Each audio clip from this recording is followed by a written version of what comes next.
عمرك وقفت قدام شاشة الموبايل ومش عارف تبدأ منين؟ عندك أفكار كتير بس مش عارف تحولها لمحتوى يشد الناس ويجيب لك تفاعل. النهاردة هشارك معاك السر اللي خلاني أحول المحتوى بتاعي لمصدر قوة وانتشار. كل صانع محتوى بيمر بنفس المرحلة، الحيرة، قلة التفاعل، وعدم وضوح الخطة. أنا نفسي مريت بده، لكن لما اكتشفت النظام الصح لبناء المحتوى حياتي اتغيرت. في نهاية الويبينار ده هتكون معاك الخطة اللي تخليك تعرف تجيب أفكار باستمرار، تحولها لفيديوهات احترافية، وتبني براند شخصي أو تجاري يوصلك للنجاح.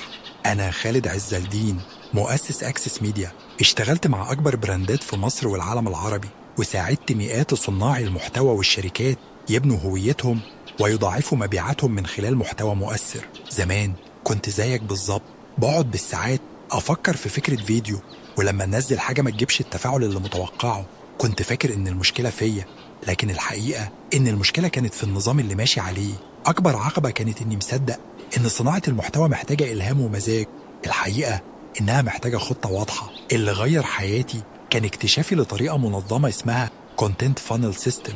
الطريقة دي ساعدتني أبني شخصية كرتونية، أطلع فيديوهات احترافية من صورة واحدة بس، وأوصل لجمهور واسع. السر الأول، إزاي تجيب أفكار ترند من غير ما تحتار. السر التاني، المعادلة البسيطة اللي تخلي أي فيديو عندك عنده فرصة يبقى سريع الانتشار. السر الثالث، إزاي تصمم شخصية كرتونية أو هوية بصرية تبني بيها براند قوي. بناء على اللي شاركته معاك النهاردة، أنا جمعت كل الاستراتيجيات والخطوات في كورس واحد متكامل. كورس هيد ألجوريثم، هتتعلم فيه جلب الأفكار، كتابة السكريبت، إنشاء الصوت، إنشاء الصورة، إنشاء الفيديو، المونتاج، بونصات إضافية، مكتبة برومبتات جاهزة، جلسة أسئلة مباشرة، ملفات PDF فيها خطة التنفيذ خطوة بخطوة. الفرصة دي قدامك دلوقتي، سجل في الكورس وابدأ تبني محتوى يخلي براندك مختلف ويضاعف دخلك. اضغط على الرابط اللي ظاهر دلوقتي أو اللي في الشات وخليني أشاركك كل التفاصيل. الفرق بينك وبين صناع المحتوى اللي بيكسروا الدنيا مش الموهبة، الفرق هو إنهم عندهم نظام.